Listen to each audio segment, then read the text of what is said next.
राधे राधे प्रिय दर्शकों। जिंदगी का सफर चैनल में आपका स्वागत है। इस उम्र में सुधा जी हॉस्पिटल में बैठी हुई कभी अपने पति की तरफ देखती तो कभी अपने बेटे समीर की तरफ। दोनों हॉस्पिटल की बेड में बेहोशी की हालत में लेटे थे। दोनों के किडनी का ऑपरेशन हुआ था। सुधा जी अपने बेटे और पति को देख देख कर बहुत रो रही थी। समीर को थोड़ा थोड़ा होश आ रहा था, लेकिन अभी तक सुधा जी के पति रमाकांत जी को होश नहीं आया था। समीर ने आंखें खोला तो देखा माँ बैठी रो रही थी। सुधा जी जल्दी से सिस्टर से कहती हैं, नर्स नर्स, देखो मेरे बेटे को होश आ गया। वह ठीक तो है ना? वह पास जाकर हाथ पकड़कर कहती हैं, अब तू ठीक है ना समीर? समीर ने धीरे से कहा, हाँ, मैं ठीक हूँ माँ।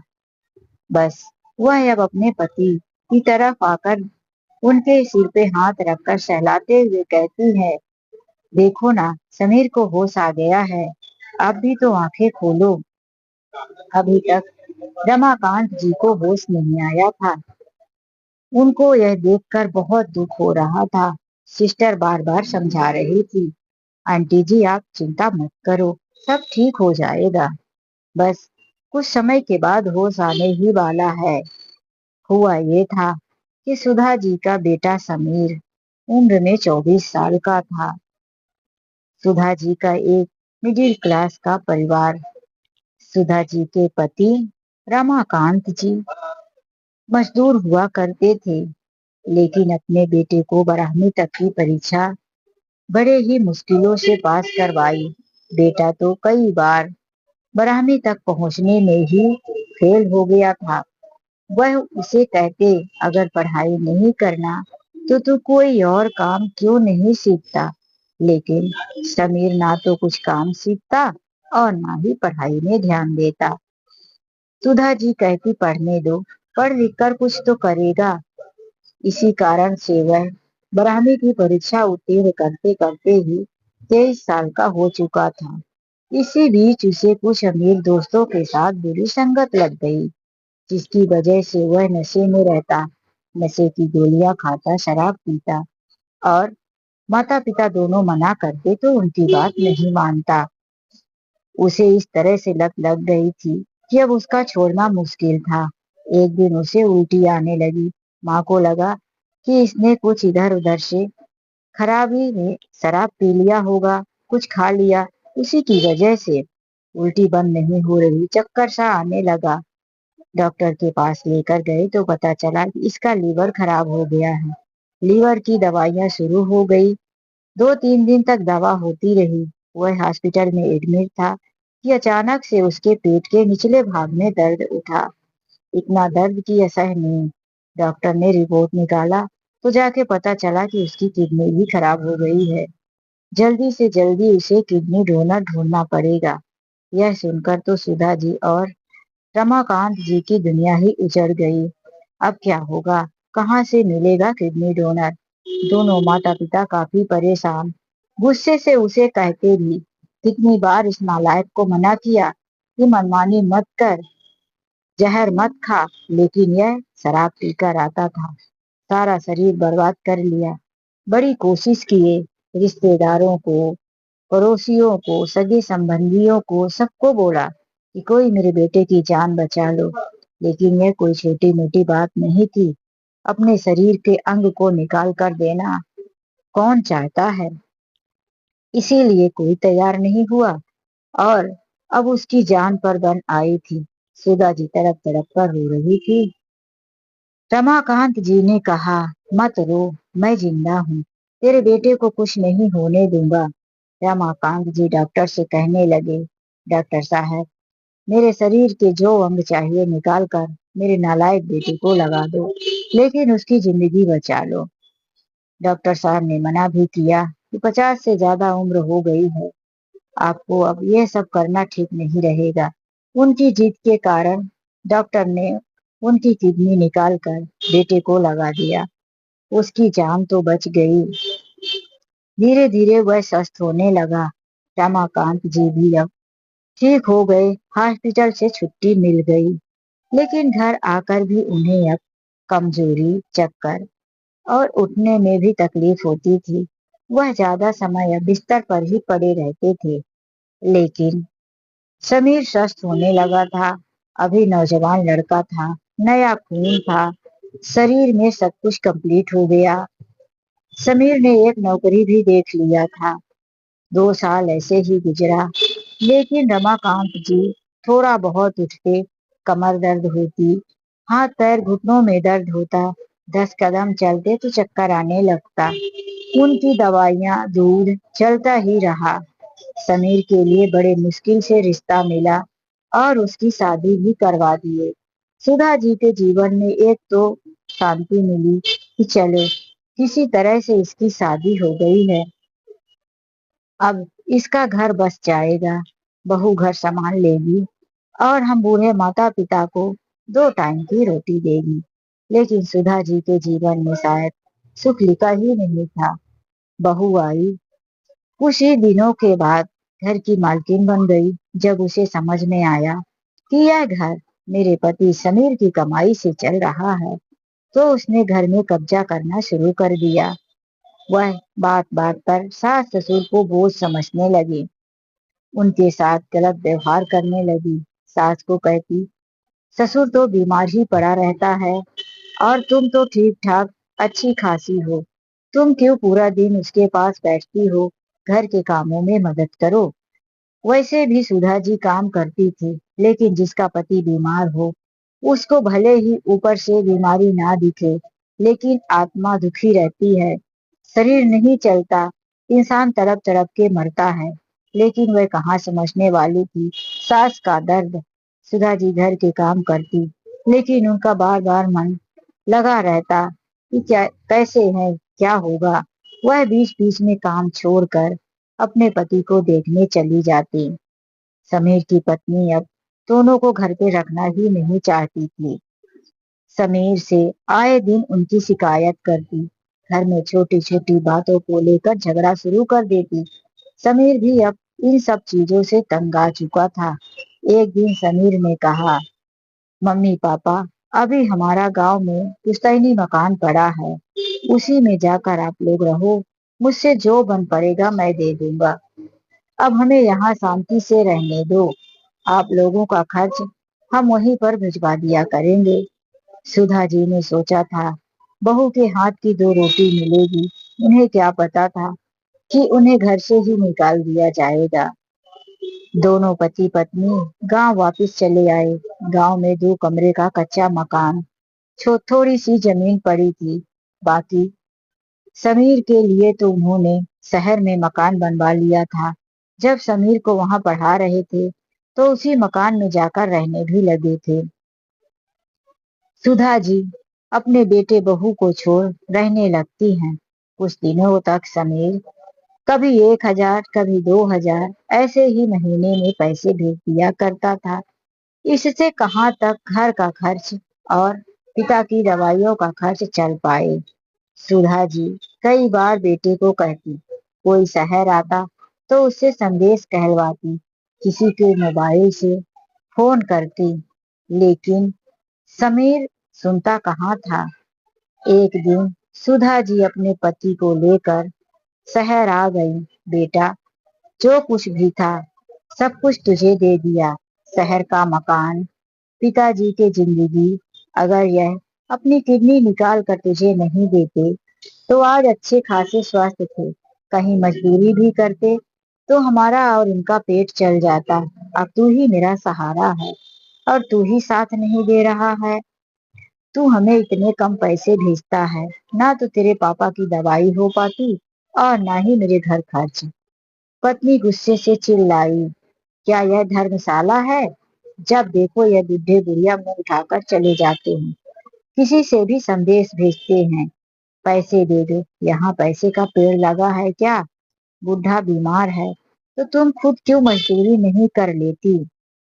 यह कहकर वह उन दोनों को घर के बाहर ही निकाल दिया। समीर ऑफिस चला गया। सुबह उसने माता पिता की बात सुनी ही नहीं। उन्हें आशा थी कि लौट कर आएगा तो बातें सुनेगा, इतने में बहू घर से ही निकाल दी। दोनों कुछ समय तक बाहर बैठे रहे। रमाकांत जी की तबीयत बिगड़ने लगी, धूप और गर्मी की वजह से, तो वह उन्हें लेकर थोड़ी दूर पर चले।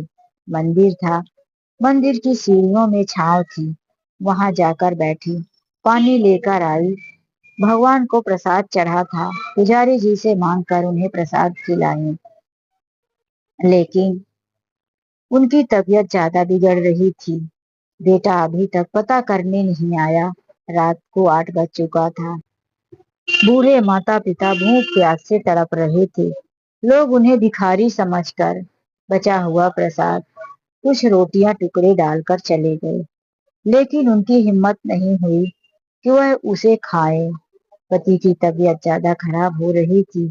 सुधा जी कई लोगों से दौड़ दौड़ कर मदद मांगी, मेरे पति को किसी भी सरकारी अस्पताल तक छोड़ दो, लेकिन कोई उनकी बात नहीं सुना। किसी अजनबी की मदद करने में कुछ लोग डर जाते हैं कि कहीं हमें पैसे खर्च ना देना पड़े, कहाँ से लाकर देंगे। यही सोचकर कोई उन्हें हॉस्पिटल छोड़ने नहीं गया।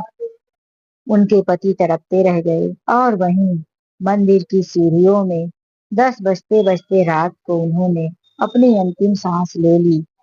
सुधा जी की गोद में पति के प्राण पखेरु निकल गए। वह एक जोरदार चीख से चिल्लाई, क्या हुआ समीर के पापा, आंखें खोलो। लेकिन अब वह इस दुनिया में होते तो आंखें खोलते। सुधा जी जोर से चिल्लाई और फिर चुप हो गई। चारों तरफ देखने लगी, लोगों की भीड़, लेकिन सुधा जी के मुंह से कोई आवाज नहीं निकली। लोग इकट्ठा होने लगे। मंदिर की सीढ़ियों पर कोई बूढ़ा व्यक्ति मर गया है। पुलिस को पता चली, बीएमसी की गाड़ी आई, सरकारी गाड़ी उन्हें हॉस्पिटल तक लेकर गई और थोड़ी मोड़ी जांच रिपोर्ट हुई। जब वह मृत घोषित किए गए तो लावारिस समझकर उनका अंतिम दाह संस्कार करवा दिया गया। सुधा जी अपनी आवाज और याददाश्त दोनों ही खो चुकी थी। अब वह मंदिर के सीढ़ियों पर ही बैठी रहती। कोई आता तो उन्हें कुछ खाने को दे देता। सुधा जी की हालात ऐसी हो गई थी, किसी भी जवान लड़के को देखती तो वह उसे मारने दौड़ती, उस पर गुस्सा करती। इसीलिए लोग उनसे दूर ही रहते। सुधा जी की एक बेटी भी थी जिसका नाम आशा था।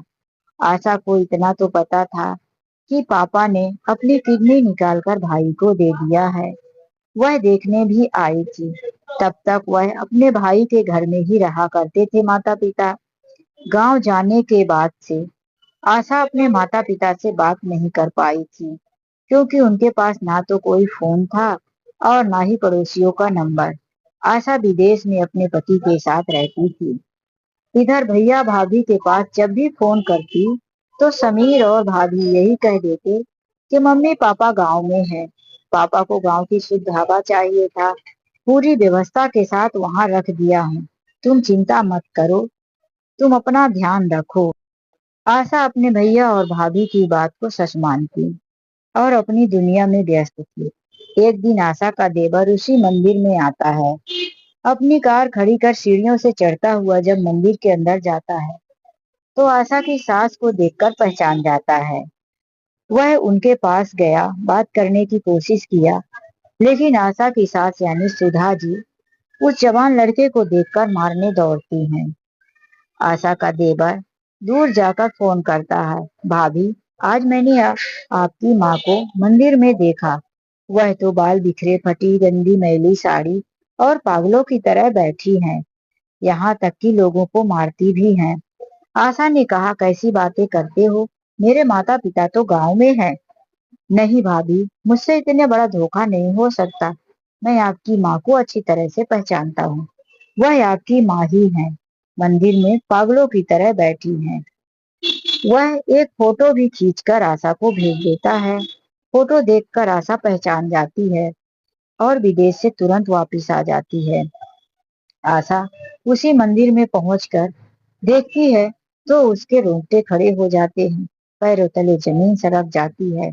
उसकी माँ की यह हालत, उसकी माँ तो कुछ बोल भी नहीं रही थी। जब अपने दामाद को देखती है तो दामाद को भी मारने दौड़ती है। दोनों पति पत्नी माँ को लेकर अपने घर चले जाते हैं।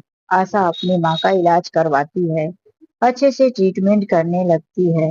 कुछ ही दिनों के बाद आशा की माँ यानी कि सुधा जी की तबीयत ठीक होने लगती है और वह धीरे धीरे अपने सही दिमाग में भी आने लगती है। एक दिन वह आवाज भी वापिस आ जाती है जो पति के जाने के बाद हो गई थी। वह रो रो कर अपनी बेटी से सारी बात बताती है कि किस तरह से तुम्हारे भाई और भाभी ने मेरे साथ यह गलत किया। सुधा की बातें सुनकर आशा ने सोचा, अब मैं अपने माता पिता के साथ हुए गलत का बदला लेकर रहूंगी। वह अपने भैया और भाभी के पास जाती है। उसे अचानक से आया हुआ देखकर भैया और भाभी दोनों चौंक जाते हैं। अरे आशा, तुमने बताया नहीं, अचानक से आ गई। आशा ने कहा, हाँ, तुम लोगों से बात ही कहाँ होती है, और फिर मैंने अपने घर पर बताया था। मेरा यहाँ मेरे ससुराल में कुछ प्रोग्राम है, इसीलिए मुझे अर्जेंट में आना पड़ा। अच्छा ठीक है, मम्मी पापा कहाँ हैं? समीर ने कहा, मम्मी पापा तो गांव में हैं, पहले ही बताया था ना। चलो ठीक है, पापा से बात करवा दो, काफी समय हो गया है। समीर ने कहा, जिस नंबर से पापा से बात होती है शाम को ही हो पाएगी, अभी वह घर पर नहीं होंगे। आशा ने कहा, ठीक है, मैं शाम को लौट कर आती हूँ, तब तक मैं अपने घर रहूंगी। एक ही शहर में रहा करते थे, इसीलिए आशा वापस चली गई। तभी समीर अपनी पत्नी से कहता है, अब तो सब कुछ गड़बड़ हो गया है, अब दीदी को पता चल गया है, अब यह कैसे संभाल पाएंगी। जब उन्हें पता चलेगा कि पिताजी इस दुनिया में नहीं है और इतने दिनों से हम झूठ बोल रहे हैं, तो क्या होगा? कहीं वह बुढ़िया जिंदा तो नहीं है? समीर ने कहा, तुम चिंता मत करो, बुढ़े बुढ़िया दोनों मर गए हैं। जब मैं रात को ऑफिस से लौट रहा था तो मैं गया था, मैंने देखा वह बुढ़ा मरा हुआ सीढ़ियों में पड़ा था और गुड़िया की आवाज और यादाश्त दोनों चली गई थी। अब तक तो वह भी मर गई होगी, और अगर नहीं भी मरी है तो अब वह कुछ बोल भी नहीं पाएगी। मैं कह दूंगा कि गांव में थे, कुछ महीनों से बात नहीं हुई, तुम ही जाकर पता कर लो। आशा जो अभी जाने का नाटक की थी, वह दरवाजे के पीछे खड़ी थी, अपने मोबाइल से भैया और भाभी की बातें रिकॉर्डिंग कर ली थी। यहाँ यह दोनों निश्चिंत थे कि हम चालाक हैं, हमारी चालाकी कामयाब हो गई। आशा जब शाम को भैया भाभी के घर लौट कर आती है तो कहती है, चलो पापा से बात करवाओ। इधर समीर ने प्लानिंग कर लिया था कि किसी और से बात करवा देंगे। वह था उसी के ऑफिस का एक चपरासी, जिसे उसने कुछ पैसे देकर उसके पिता का रोल निभाने को बोला था। चपरासी गरीब था, उसकी बात मान लिया। आशा जब बात करने लगी तो कहने लगी, हेलो पापा, कैसे हो? उधर से उस चपरासी ने बोला, ठीक हूँ बिटिया, तुम मिलने नहीं आई। आशा ने कहा, पापा आप जिस दुनिया में हो उस दुनिया में मैं आपसे मिलने कैसे आऊं, क्योंकि आप तो मर चुके हो, फिर आपसे बात हो रही है, मैं कितनी भाग्यशाली हूँ।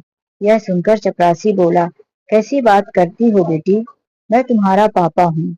आशा ने कहा, आप जो कोई भी हो समझ कर बात करना, मेरे पापा मर चुके हैं, इस बात का सबूत मेरे पास है, और आप अगर मेरे पापा बनकर बोल रहे हैं तो आप भी जेल की हवा खाएंगे। उसने कहा, मैं नहीं जानता तुम कौन हो बेटी, लेकिन मैं गरीब हूँ, मुझे कुछ पैसे देकर बोलने को कहा गया है। आशा ने कहा, किसने बोला था? तो उस आदमी ने कहा, मुझे समीर साहब ने कहा था कि मेरी बहन से बात कर लेना, वह बहुत दुखी रहती है, पापा बनकर बोलोगे तो उसे अच्छा लगेगा। मुझे यह सब नहीं पता था, मुझे माफ कर दो बेटी। उसने फोन कट कर दिया। अब समीर और समीर की पत्नी के पैरों तले जमीन सरक गई। आशा ने कहा, अभी तो सरप्राइज बाकी है, तुम लोगों के लिए मैं विदेश से बहुत बड़ा गिफ्ट लेकर आई हूँ, आओ मेरे साथ। उन दोनों के समझ में नहीं आया कि आशा आखिर करना क्या चाहती है। अब इसको सब कुछ पता भी चल गया है, तो भी कौन सा गिफ्ट देना चाहती है।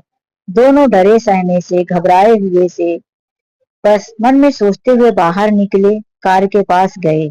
आशा ने कार का गेट खोला तो दोनों की आंखें फटी रह गई, क्योंकि कार में वह अब माँ को लेकर लौटी थी, जो कि अच्छी खासी स्वस्थ और ठीक ठाक दिख रही थी। माँ कार से उतरते ही समीर को थप्पड़ थप्पड़ पीटने लगी, कई जोरदार चांटे मारे। तभी महिला पुलिस आकर सुधा जी को पकड़ लेती है और कहती है, यह आपके थप्पड़ों से सुधरने वाला नहीं है, इसका इलाज तो मैं करती हूँ। दो जेंट्स पुलिस भी आ गए थे। अब सब कुछ खत्म हो चुका था। आशा ने अपने मोबाइल में की हुई रिकॉर्डिंग सुना दिया। देखिए, यह मेरा भाई और भाभी इतने निर्दयी हो सकते हैं, कभी कोई सोच भी नहीं सकता। उस पिता के लिए, जिस पिता ने अपने शरीर का अंग काट कर दोबारा इसे जन्म दिया, इसको दोबारा जीवन दिया, उसी को यह मरने के लिए मंदिर की सीढ़ियों पर छोड़ दिया। पुलिस दोनों को पकड़कर ले जाती है, लेकिन उसकी पत्नी के सास ससुर उसे छुड़ा लेते हैं। वह दोनों छूट तो जाते हैं, लेकिन सुधा जी अपना शहर का मकान ले लेती हैं और गांव का भी वह पहले से ले ही ली थी। सुधा जी अब अपने बेटे और बहू को अपने घर में नहीं आने देती। अभी तक समीर अपनी पत्नी के मायके में ही था और सुधा जी अपनी बेटी के साथ मिलकर शहर के उस मकान को किराए में दे दी थी और अपने गांव वापिस आ गई थी। आशा ने सब कुछ सेट कर दिया था। किराएदार को बोल दिया था कि हर महीने मेरी माँ के खाते में पैसे डाल देना। मेरी माँ बूढ़ी है, यहाँ पर किराया लेने नहीं आएगी और उसका रसीद मुझे भेजना। अगर ऐसा नहीं किया तो हम आपको निकाल देंगे। किराएदार जैसा समझा दिया गया था वैसा ही करते। अब उस मकान का किराया हर महीने सुधा जी को मिल जाया करता था। आशा अपनी माँ के लिए हमेशा फोन करती रहती। आशा ने कहा, मेरे साथ विदेश चलो, लेकिन सुधा जी विदेश जाने से मना कर देती हैं और अपने ही गांव में बची हुई जिंदगी गुजारती हैं। तो दोस्तों, आज के लिए बस इतना ही। मिलते एक नई